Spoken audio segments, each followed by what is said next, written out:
Volvo now continues its successful environmental concentration in motorsport with ethanol engines in the STCC. This year, however, the model has been changed and a huge effort is being put into the C30. But as you see, it's a whole new car. But the powertrain, the E85 concept, is exactly the same as carryover. But we developed a whole new car based on the C30. And we developed a long way in terms of chassis and the rest of it. So it's going to be exciting. And there's a great deal that they have changed before the start of this season. The whole car itself is now based on the C30, which is the biggest environmental effort Volvo are making. But it's a normal customer C30 which we've now developed for racing purposes. The aerodynamics has changed, the chassis has changed, but the powertrain is still the E85. Last year, Volvo showed that environmental commitment and motorsport can go hand in hand. And the successes could be seen on more than just the results lists.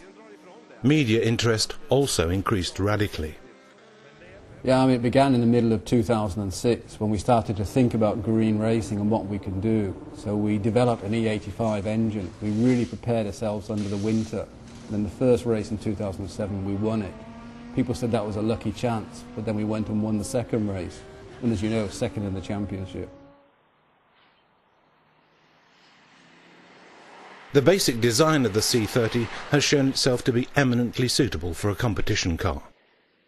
Right now, the final engine tests are being carried out before the start of this year's season. And the ethanol engine that now sits in the C30 is in fact the same that was used last year. However, there are greater expectations of the engine this year as it now sits in a considerably smaller car. The E85 engine in this is very similar in many aspects to what customers get when they buy a flex fuel vehicle from Volvo. We develop the basic engine so that it's durable to this fuel. We develop the fuel system so it's tolerant to E85. And then the calibration is developed so we get a really good CO2 value from this vehicle. For Volvo cars, the STCC circus is both important and a perfect way to show that the company actively works for and supports a greener motorsport. Several things go together. It's our home market. We're presenting a car that the customers can see in their own drive the day after. And it's got a green image that goes with it. And we produce some really exciting racing with our other brands like BMW and the rest of them. So we're happy to race like this. And the goal for 2008 is quite clear. There shall be a green C30 in top position on the podium this year. I want to present Volvo as a very exciting car to drive, and through that I'd like to win some races this year.